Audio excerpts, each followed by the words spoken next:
Samson Stresser. E tua participação como jornalista, né, no Diário do Paraná, fundado pelo seu pai, Derbal Stresser? Bom, meu caro Luiz Renato Ribas, o negócio é que eu não tive grande participação no evento Diário do Paraná. Ele, claro que foi iniciativa do meu pai, junto com Chateaubriand, mais algumas pessoas aqui que achavam necessário que no Paraná tivesse um jornal, até certo ponto, que se dedicasse mais à produção, na época, a produção agrícola, que o Estado era o maior produtor de café do mundo, Paraná. E essas classes dos cafeicultores, eles não estavam muito satisfeitos com o que existia, porque achavam que eles não tinham o apoio necessário, suficiente para impor lá suas reivindicações junto ao governo. E com essa premissa, procurando... Aliás, o Chateaubriand foi a Londrina uma ocasião, a convite da sociedade rural, um negócio desse, a sociedade da APA, que era a Associação Paranaense dos Cafeicultores. Ele foi fazer uma palestra em Londrina.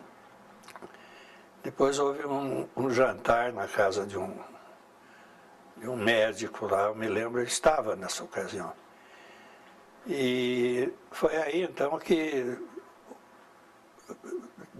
chegaram, deram assim botaram uma saia curta no Chateaubriand para resolver a história do jornal, que não tinha um jornal.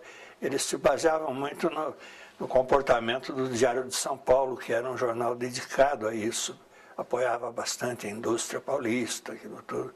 Como o Paraná não era indústria, era o café, então eles queriam uma coisa daquele jeito.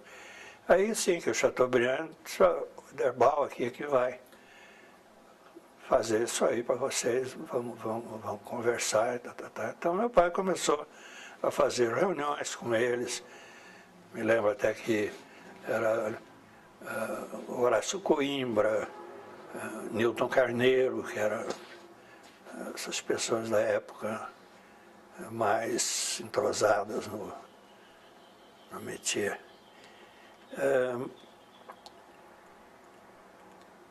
Havia o compromisso dos associados de fornecer o equipamento.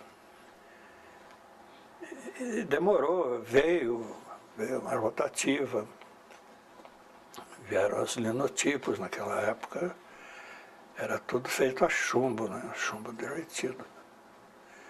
E também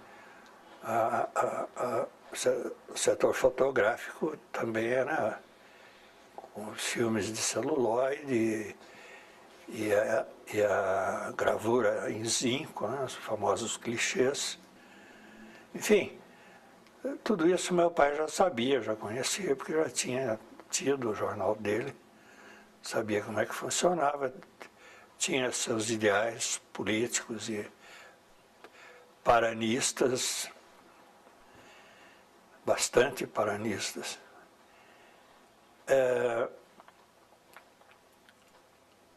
Tocaram o empreendimento, alugaram aquele prédio ali da José Loureiro, que até hoje, não sei, deve ser do Ivo Ribeiro, era do pai dele. E ali funcionou durante muito tempo, redação, oficinas. Depois nós importamos a máquina impressora, que foi montada junto ao Canal 6 nas Mercês, no prédio das Mercês. Aí veio a morte do meu pai e praticamente tudo isso aí mudou. Mudou de mãos, mudou de ideias.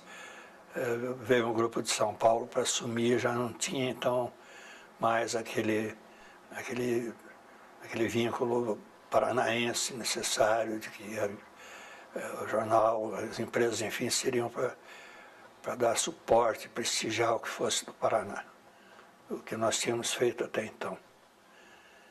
Agora, a minha participação apenas é que eu também não tinha muito tempo, porque me dedicava ainda, durante um período, à rádio, às 2 rádios e à televisão. Mas, sempre, claro, eu morava com meu pai ainda, mesmo depois que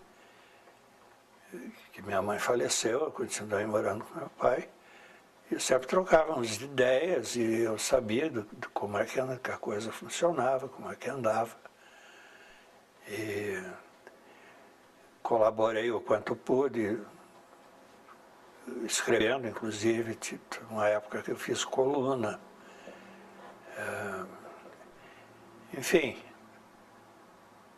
era um empresário de comunicação e era um jornalista também. Uma das cenas que me lembro ocorridas lá dentro do prédio do Diário do Paraná, esse da José Loureiro, foi um programa ao vivo feito para o Canal 6, para a TV Paraná, pelo amigo Ribas, Luiz Renato Ribas. E acompanhei mais ou menos o esforço dele e da equipe. Derbal Força de Sá Júnior e o Silvio Rano Leitão. E teve mais gente que pegou no pesado, né? Porque tiveram que levar equipamento lá para ali embaixo, para mostrar, você mostrou como é que funcionavam as máquinas. Rodou um jornal, né? Rodou um jornal. Então teve, aposto que não foi o Derbal que levou a câmera nas costas. Não. Mas eu me lembro muito bem, eu estava lá, acompanhei tudo de perto, me lembro. Os nomes jornalistas do jornal que você se integrou? Ah, sim, muito. Eu tinha muito contato com eles e bons companheiros, como o Benjamin Steiner, que veio de São Paulo para ensinar diagramação, nenhum jornal fazia diagramação em Curitiba. E veio o pessoal de redação, como o Rocha Pita. Tinha também o Edson, não lembro o sobrenome agora, que era departamento comercial. Praticamente foi ele que orientou o Felipe também a mexer com isso. O Felipe chegou a mexer com isso no jornal, não foi só na rádio, é que ele se destacou mais, daí para a televisão. Mas deu a sua colaboração para o Diário. Enfim, o jornal tomou conta também no mercado, era a maior tiragem, maior circulação em Curitiba, indubitavelmente, em que pese na época sofrer certas dificuldades por depender muito da boa vontade dos diretores de São Paulo, no sentido de nos facilitar a aquisição de... Havia também um problema de importação, porque equipamento naquela época, para televisão, para rádio, para jornal, você não comprava em loja, em shopping center, nem nada, você tinha que importar. E na época era proibida a importação de tudo era proibido. Você deve talvez ter alguma certa lembrança disso, se não me engano, trabalhou com a Receita Federal uma época. Sim, antiga Coletoria Federal. Coletoria, né? Então era muito difícil e muito caro. E uma ocasião, para ter uma ideia, a máquina nova de videotape da TV Coroados, aquela Ampex grande, não me lembro, 1100, que nós importamos legalmente, tudo certinho, via Porto de Santos. Nós tivemos que pagar 3 meses de armazenagem ao Porto de Santos por causa de como dizem hoje, por causa de um carimbo, alguma coisa qualquer, de um burocrata lá que não preencheu o documento como devia. Então isso custou quase o preço da máquina nos Estados Unidos. As dificuldades eram muito grandes. Por isso é que você também não encontrava com facilidade uma rádio ou uma emissora de TV hiper bem equipada. Eram quase todas, pelo menos o que eu conheci, eram bem equipadas, mais ou menos equipadas, mas foi onde a Globo se deu bem, acertando lá um esquema com a CBS nos Estados Unidos e providenciando, então, a troca de know-how, troca de mesmo a importação de equipamento, tudo isso foi facilitado. Foi um dos motivos, foi esse que, nessa altura, enquanto o Roberto Marinho brigava para obter, para melhorar, tanto que vocês devem estar muito bem lembrados que a Globo não era o primeiro lugar em audiência, né? Nem em São Paulo, nem no Rio, nem em Curitiba, era sempre associada. Depois, na morte de Chateaubriand, que a coisa começou a mudar, que também com a Globo crescendo, o Roberto Marinho investindo, ele também teve dificuldades, só que ele era um homem de muita visão e já estava prevendo o que seria a empresa dele mais para frente. Mas teve um fato que mudou um pouquinho a história também, foi a entrada da Excelsior. Foi, realmente, mas a Excelsior era muito regionalizada. Sim. Mas São Paulo e Rio. Rio já perdendo um pouco, porque o forte era São Paulo. Né?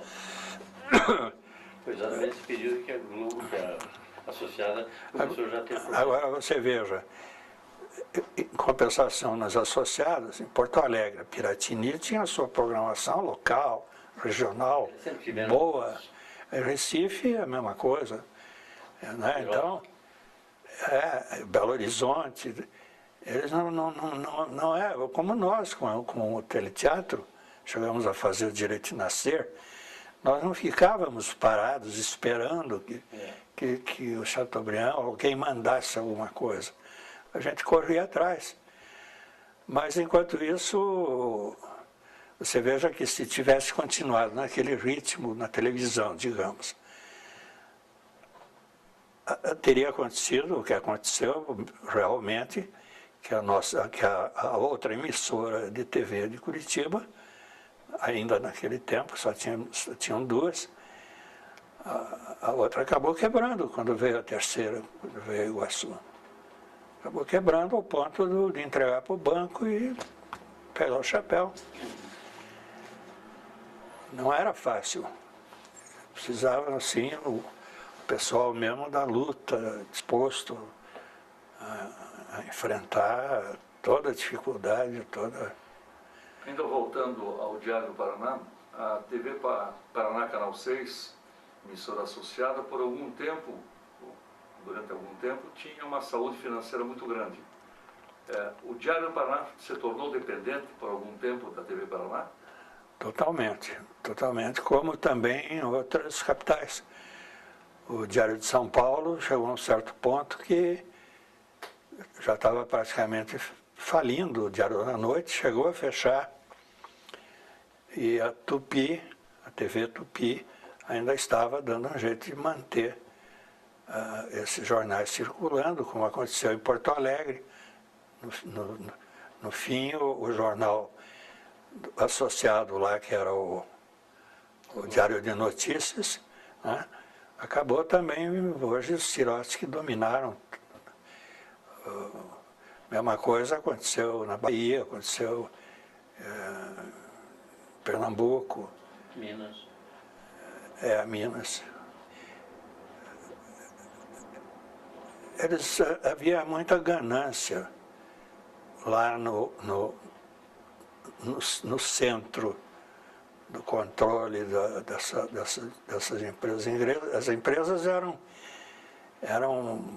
um monstro de grandes, de poderosas, mas a ganância andava junto, sabe? E isso prejudicava demais, quer dizer, não dava para um administrador cuidar do jornal e da televisão em busca dos mesmos resultados, porque eram veículos diferentes de funcionamento, de estrutura diferente, de tipo de funcionários com cabeças diferentes. Né? E o jornal acabava custando mais caro, porque havia muita matéria-prima. Porque a televisão que não tinha matéria-prima. O que era matéria-prima na televisão? Chegou um ponto que passou a ser a fita de videotape. Mas antes da gente conseguir instalar esses videotapes aqui... Só o elenco artístico. O elenco local, que era mão de obra, né? Mas a mão de obra do jornal era mais cara, porque eram todos, ou pelo menos todos se julgavam, né, mais inteligentes, mais capazes, mais competentes. Do tempo do Hélio Batista? Falei com ele esses dias ainda, ele fez até conseguir esse livro, hein? Pensei que quando eu liguei para ele para cumprimentá-lo, ele dissesse para te mandar uma. Ele disse, eu não sei, eu acho que vai vender na Livrarias Curitiba. Eu, tá bom, então. Eu vou. Falando de jornal ainda, qual foi a posição do João Calmon nos Diários Associados? Foi benéfica ou não? O João Calmon ele tinha o domínio político muito maior do que o de São Paulo, que era o Edmundo. Mas o Edmundo tinha, como eu já disse há pouco, por outro motivo, a indústria paulista, a Federação das Indústrias, que era um estado do Paraná, sei lá, uma coisa muito poderosa. Então, eu não conhecia muito bem as empresas da área a gente chamava da área do João Calmon. Mas eu sei que eles, volta e meia, tinham dificuldades financeiras. Enquanto Chateaubriand estava vivo, ele mandava tirar de São Paulo para o Rio, mas depois daí não podia mais, porque de São Paulo não ia ser bobo de tirar dele para mandar para o outro. E não se davam muito bem os dois, pelo contrário, se detestavam. Porque o Calmon queria São Paulo e Edmundo queria o resto. Então, tanto que era um caso sui generis, porque o Edmundo tinha São Paulo e Paraná, só. E o Calmon tinha Rio Grande, Santa Catarina. Não, o Edmundo tinha 2 jornais de Santa Catarina, isso. A Nação e o Jornal de Joinville. Blumenau e Joinville. Só, lá não tinha rádio nem televisão. E depois tinha Minas, para diante, tudo era Calmon, tudo.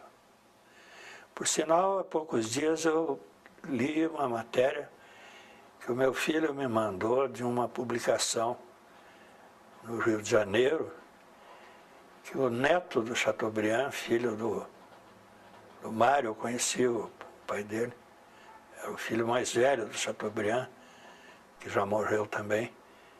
Pai desse moço chama-se Felipe Chateaubriand Bandeira de Melo.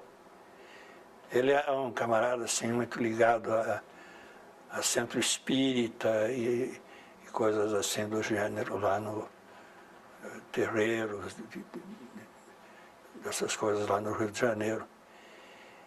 E tem uma declaração dele, uma espécie de uma entrevistazinha, na qual ele declara que está em juízo para tentar reaver, em nome dos herdeiros de Chateaubriand, os bens atirados ao lixo pelos seus administradores do Rio de Janeiro. Ele só fala ali do Rio de Janeiro. Deve ser ainda problema ali com o prédio, que era aquele antigo cassino da Urca, onde funcionou a TV Tupi. Não sei se andaram vendendo aquilo escondido, o que foi. Tinha muita obra de arte. As de São Paulo foram salvas, porque o Chateaubriand morava em São Paulo. Então ele conseguia controlar, fiscalizar, e acabou dando no que deu, esse belo acervo do Museu de Arte. Foi tudo comprado pelo Chateaubriand. Uma qualidade dele, né, que ele comprava e não levava para casa. Ele botava no museu que está lá, que é do povo de São Paulo. Enquanto que os outros, o Nordeste todo, abaixo, o Rio, metade devia... Até tem um livro como é aquele baiano, da Teresa Batista, como é o autor, Dona Flor. Ah, Jorge Amado? Jorge Amado. Tem um livro dele, não me lembro qual, que ele fala do diretor, na época, o diretor dos Diários Associados da Bahia. Eu conheci, era o Odorico Tavares. E o cara tinha o maior acervo de arte religiosa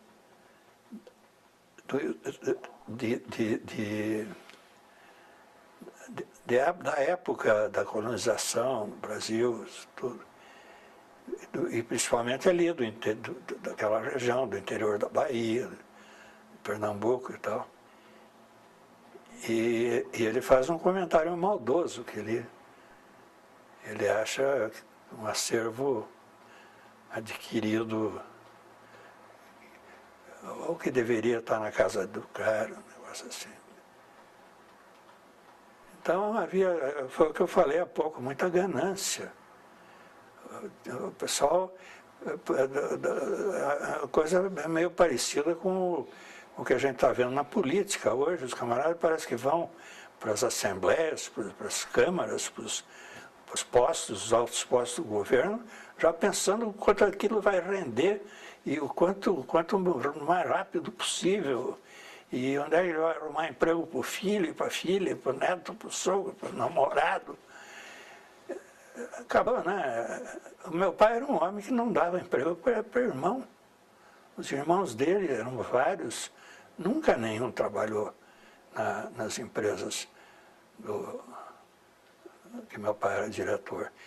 O Bento Maza Rocha Neto foi o governador do estado, ele só teve um cargo que ele nomeou um irmão dele, que era um engenheiro, não me lembro o nome agora, um cara técnico, muito competente, que foi talhado para aquele cargo, para aquela função. E mais ninguém. E um dia ele disse isso, meu pai me contou.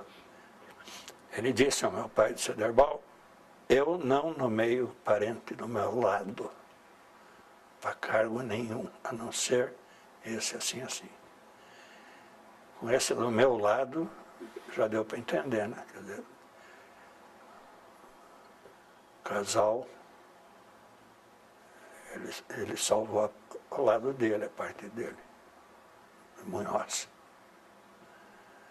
Então tinha homens assim, ele não saiu rico do governo, ele já era um cara mais ou menos rico, e saiu tão rico quanto era.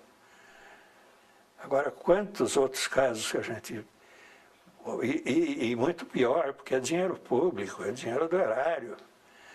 Esses aí não, esses estavam roubando dinheiro do Chateaubriand, dos acionistas, Mas não era do povo que contribui compulsoriamente lá, que paga o seu imposto. Se mata para pagar em dia. Porque se não pagar em dia, em vez de se matar, matam ele. O Chateaubriand tinha uma filosofia de não se pagar. Não se pagar dívidas com o governo. E uma vez ele chamou a atenção do meu pai. Mas como, Aderbal? Te vivendo aí só lá no Paraná, não deve nada para o governo? Não deve nada. Imposto de renda está em dia, INPS na época está em dia, os impostos lá, tudo, enfim, municipal, sei lá o quê, está tudo em dia. O governo não se paga, Aderbal. Para que pagar em dia? Eles não cobram de nós. E olha os privilégios que tinham na época os jornalistas, que não pagavam o imposto de renda. 50% em passagens. Eram privilégios grandes. Como privilégios grandes eram também na área tributária da própria Receita Federal, onde ganhavam sobre a multa de tributo 50% na arrecadação, e ficavam em cima, evidentemente, das maiores firmas. Sistema é o sistema. Pois é, mas você vê que isso, o sistema é uma coisa, está lá. É o sistema, não são os homens. Mas nas empresas, não. Você pega empresas, por exemplo, hoje em dia eu estava lendo aí e ouvindo os comentários, até uma entrevista dele próprio, aquele Abílio Diniz. O camarada é um monstro. Pegar o que o pai dele começou com um pequeno supermercado e hoje ele já comprou agora... Comprou a Bahia, já tinha comprado, agora comprou a Colombo. E já tinha comprado o Ponto Frio.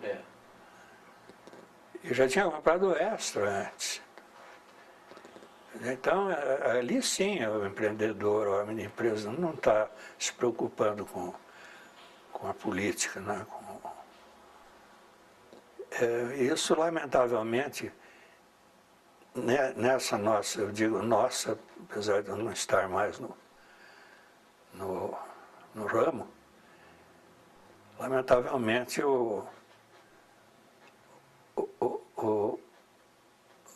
esse pessoal, hoje em dia, que está nesses cargos importantes na comunicação social, eles se deixam fascinar, né?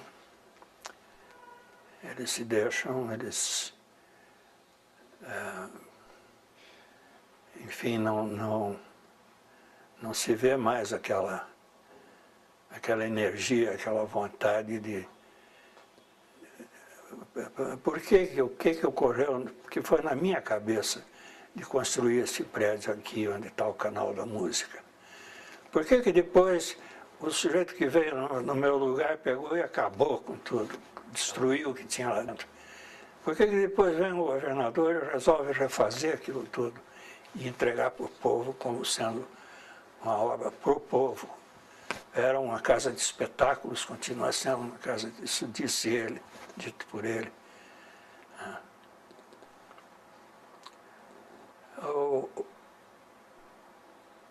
O bom é que a gente,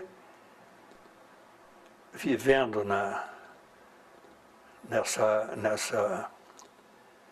nesse campo de atividade, a gente aprendeu a observar não só as necessidades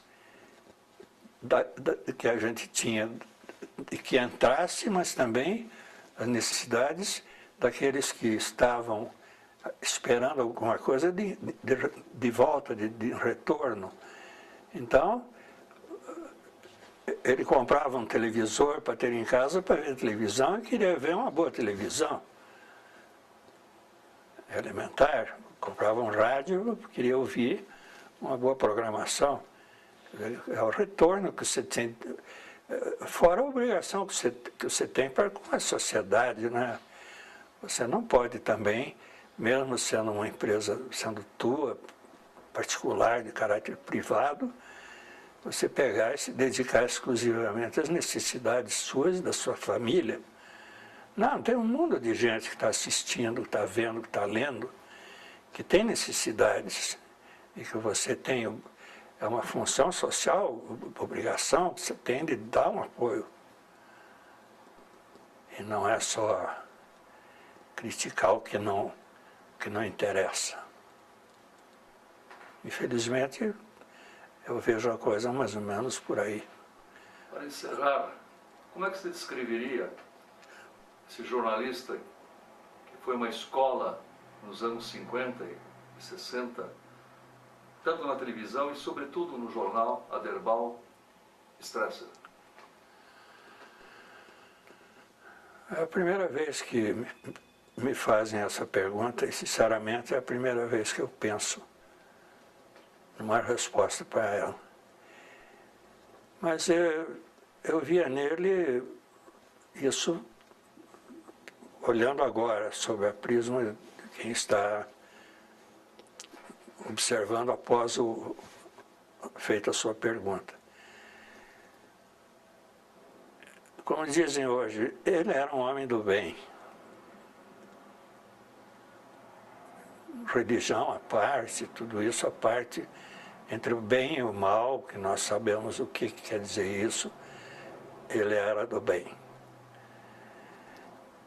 Era um visionário, porque queria o engrandecimento das coisas em que ele se metia. Tanto que enquanto ele, em 1937, que fecharam o jornal, o Correio do Paraná, que nós começamos lá, até ele voltar ao jornalismo, ele teve uma empresa de distribuição de produtos farmacêuticos.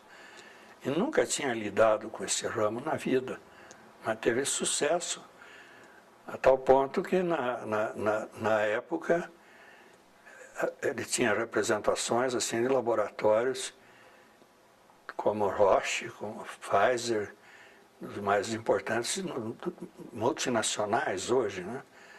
E de chegar ao ponto de inclusive, sermos convidados para conhecer a sede matriz do Roche, lá na Basileia, na Suíça.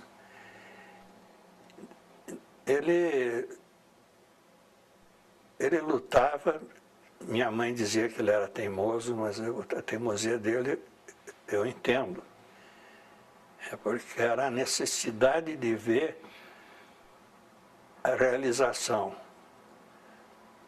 ver a coisa realizada, ver a coisa funcionando. Se ele botou na cabeça e acha que aquilo dá certo, afinal, um cara inteligente não tem que pensar muito.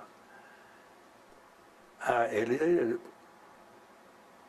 metia os peitos e ia até o fim. Um sujeito, desculpe chamar o pai disse um sujeito, mas era um cara, você conheceu, os dois conheceram, um cara bem educado, um sujeito, cara que lutou com muita dificuldade no início da vida dele. O pai dele, quando morreu, ele tinha 10 anos e passou a ter que lutar pela vida. Foi aí que veio o jornalismo na vida dele, porque uma época ele resolveu, já com uns 19, 20 anos, foi morar no Rio de Janeiro, na casa de um padrinho. E lá o primeiro emprego que ele conseguiu foi numa agência de publicidade. Se bem que naquele tempo publicidade era cartaz em bonde, coisas assim. Rádio, jornal. E aí começou a tomar gosto pelo... O pai dele, meu avô, Augusto Stresser, foi jornalista também. Além de músico, e poeta, e pintor. Ele pintou coisas boas, ele tinha com um grupo dele, do pessoal lá do Dario Veloso, do como é que chamava lá, o tempo das musas, dos positivistas. Eles tinham um jornalzinho de circulação interna, assim, que ele produzia, ele desenhava a capa do jornal. Eu cheguei a ver isso. Hoje tem uma filha que está atuando na televisão há 10 anos, sem ter tido, como eu disse, um camarada na minha frente, inclusive, qual foi o pistolão que ela arrumou para entrar na Globo. E ela respondeu muito bem, porque ela disse, eu estudei, fiz teatro desde os 13 anos de idade e fui convidada a fazer um teste. E passei no teste. E não foi o teste do Boni, não. Foi um teste para esse papel. Então, existe também um pouco de pendor aí genético. Eu mexi com tudo isso, depois ainda, por força das circunstâncias, pratiquei um tempo de advocacia, que desde que me formei eu não tinha tido oportunidade. E também, graças a isso, pude prestar concurso no Tribunal de Contas, na área jurídica. Me dei bem, passei. Trabalhei 10 anos, me aposentei lá. E agora está começando a bater um certo cansaço, mas os desafios ainda não se sabe se estão por vir. Se vierem, vamos encará-los.